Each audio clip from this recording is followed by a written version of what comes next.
नमस्ते दोस्तों आज आपको मैं बताऊंगा लाइव दिखा के कितने रुपये पेंशन आपको एनपीएस से मिलेगा। सिर्फ दिखाऊंगा नहीं, आपको अच्छा से एक्सप्लेन भी करके दूंगा जो आपको डिसीजन लेने में बहुत ही अच्छा मदद करेगा। हेलो दोस्तों, मैं हूँ बुद्धो।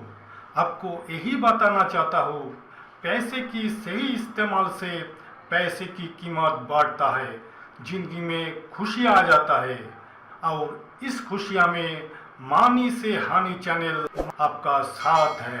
दोस्तों, कितने रुपये आपको पेंशन के तौर पे एनपीएस से मिलेगा, उसी को समझने से पहले आपको ये समझना पड़ेगा पेंशन लेने के लिए आपके पास जितना कॉर्पस रहता है उसी का ऊपर आपको पेंशन मिलता है। पहले आपका कितना कॉर्पस हुआ है उसी में आपको ध्यान देना पड़ेगा। बात ऐसा है, एनपीएस में 60 साल के बाद से पेंशन मिलता है, तो इसमें जितना रुपया आपका कॉर्पस बनेगा उसी का 40% का ऊपर आपको पेंशन लेना ही पड़ेगा। और एक नियम है, बाकी जो 60% उसी 60% में से 20% अमाउंट आप चाहे तो विड्रॉ कर सकते हैं, चाहे तो पेंशन के तौर पे भी ले सकते हैं। बाकी 40% अमाउंट आप विड्रॉ कर सकते हैं जो टैक्सेबल नहीं रहता है। 40% के ऊपर पेंशन ले रहा है या 60% के ऊपर पेंशन ले रहा है, उसी के ऊपर डिपेंड करेगा आपको कितना पेंशन मिलेगा। आप चाहे तो 100% के ऊपर भी पेंशन ले सकते हैं।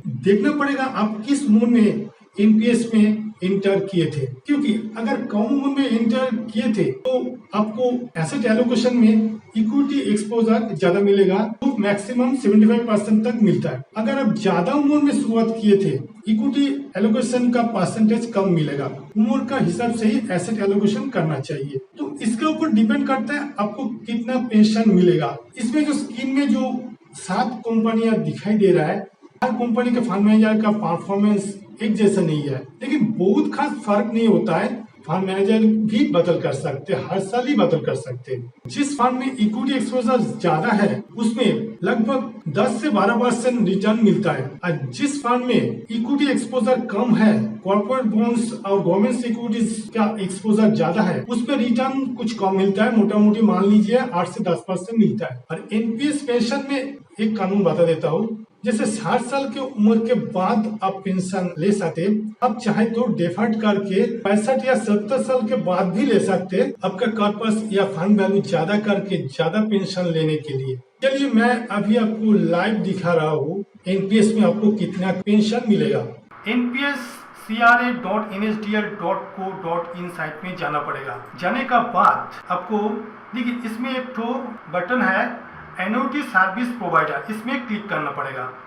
एन्युटी सर्विस प्रोवाइडर जो लिखा है इसका अंडर में जो क्लिक हेयर है इसमें दबाना पड़ेगा। इसके बाद आपको यहाँ पर कुछ फिलअप करना पड़ेगा। गवर्नमेंट में जॉब करने वालों के लिए गवर्नमेंट रेडियो बटन, और बाकी सभी नौकरी बिजनेस प्रोफेशनल सबके लिए प्राइवेट सेक्टर बटन। इसके बाद जिनका एनपीएस कॉर्पस से पेंशन बन रहा है, मान जिन्होंने पेंशन लेंगे, उनका डेट ऑफ बर्थ डे यहाँ पर देना पड़ेगा। मैं यहाँ पर चूज कर रहा हूँ, मान लीजिए किसी 60 साल उम्र का किसी ने पेंशन लेना चाहते हैं, क्योंकि 60 साल के बाद से पेंशन मिलता है। तो मान लीजिए किसी का उम्र अभी 60 साल चल रहा है, ये डेट ऑफ बर्थ डे लिया। इसके बाद देना पड़ेगा उनका जेंडर, मान लीजिए मेल, मैरिड दिया है इसमें। इसके बाद पाउस का जेंडर मान लीजिए मैं दिया फीमेल। इसके बाद पाउस का डेट ऑफ बर्थ डे। इसके बाद आपको यहाँ पर देना पड़ेगा कितना अमाउंट के ऊपर आप पेंशन लेंगे। मान लीजिए 50 लाख के ऊपर मैं पेंशन लेना चाहता हूँ। इसके बाद फ्रीक्वेंसी मंथली या ईयरली, यहाँ पर मैं मंथली फ्रीक्वेंसी रख रहा हूँ। इसके बाद कैप्चर देना पड़ेगा। इसके बाद सबमिट में दबा रहा हूँ। देखिए आ गया है। इसमें देखिए 5 ऑप्शन है, मैं पहले का 4 ऑप्शन आपको बताऊंगा। 5th ऑप्शन आप देख लीजिएगा, जिसमें खुद और पाउस के साथ मम्मी पापा को भी पेंशन मिलेगा। इसमें जिस कंपनी दिखाई दे रहा है इसमें से किसी भी कंपनी से पेंशन ले सकता है। जिस कंपनी से पेंशन लेना आपके लिए सही रहेगा। जैसे हम पहला जो ऑप्शन है मैं बता रहा हूँ, जिन्होंने पूरा 50 लाख का ऊपर पेंशन लेंगे जिंदगी भर के लिए, उनका डेथ होने के बाद जो 50 लाख किसी को नहीं दिया जाएगा, उसी हिसाब से उनको पेंशन मिलेगा। इसके बाद देखिए एज वाला जो ऑप्शन है, जिन्होंने पेंशन लेंगे उनको जिंदगी भर पेंशन तो मिलेगा। इसके बाद उनका डेथ होने का बाद जो परचेस प्राइस जो 50 लाख वो नॉमिनी या जो लास्ट सर्वाइवर है उनको मिल जाएगा। इसके लिए ए टाइप का पेंशन मिलेगा। थर्ड है जिन्होंने जो एनुइटेंट है वहाँ जिन्होंने पेंशन लेंगे उनको तो जिंदगी भर पेंशन मिलेगा ही। उनका डेथ होने के बाद उनका जो स्पाउस रहेगा तो उनको भी जिंदगी भर के लिए सेम पेंशन मिलेगा। लेकिन उन दोनों का डेथ होने के बाद वो जो 50 लाख किसी को नहीं मिलेगा। और फोर्थ वाला ऑप्शन जो ज़्यादा यूज होता है एनुइटेंट, मतलब जिन्होंने पेंशन लेना चाहते हैं उनको तो जिंदगी भर के लिए पेंशन मिलेगा। उनका डेथ होने के बाद स्पाउस को भी जिंदगी भर के लिए सेम पेंशन मिलेगा। अब दोनों का डेथ होने के बाद ये 50 लाख रुपए चाइल्ड नॉमिनी या लास्ट सर्वाइवर को दिया जाएगा। अभी मैं आपको थोड़ा सा अमाउंट आप लोगों को दिखा रहा हूँ।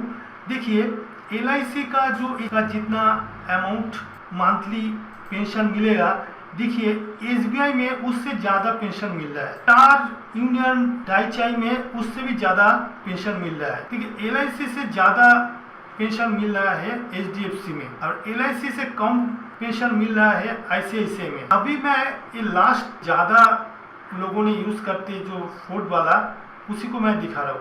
देखिए इसमें भी LIC जितना पेंशन दे रहा है SBI उससे ज़्यादा दे रहा है, स्टार यूनियन डाइचाई उससे भी ज़्यादा दे रहा है। लेकिन इसमें देखिए LIC से ज़्यादा पेंशन ICICI दे रहा है। इसमें देखिए LIC से कम पेंशन ICICI दे रहा था, लेकिन फोर्थ वाला में LIC से ज़्यादा पेंशन ICICI दे रहा है और ICICI से थोड़ा ज़्यादा पेंशन HDFC दे रहा है। तो ये आपको डिसीजन लेना पड़ेगा आप कौन सा प्लान लेंगे, आपके लिए कौन सा कंपनी से पेंशन लेना सूटेबल लगता है। तो उसी को सोच समझ के आप आखिर में डिसीजन लेंगे किस कंपनी से आप पेंशन लेंगे। इसमें एक चीज़ आपको बताए तो आप जब पेंशन लेंगे उस समय इसी रेशियो में आपका अमाउंट नहीं रहेगा। हो सकता है उस समय LIC का ज़्यादा हो गया है, SBI का कम हो गया है, या ICICI का ज़्यादा हो गया है, LIC का कम हो गया है, ऐसा चेंज हो सकता है। एक चीज़ ध्यान में रखिएगा, जिस कंपनी का जिस पेंशन अमाउंट एक बार फिक्स कर लेंगे, बैंक का इंटरेस्ट घटने से बढ़ने से आपका पेंशन बदल नहीं होगा, वो जिंदगी भर के लिए फिक्स्ड हो जाएगा।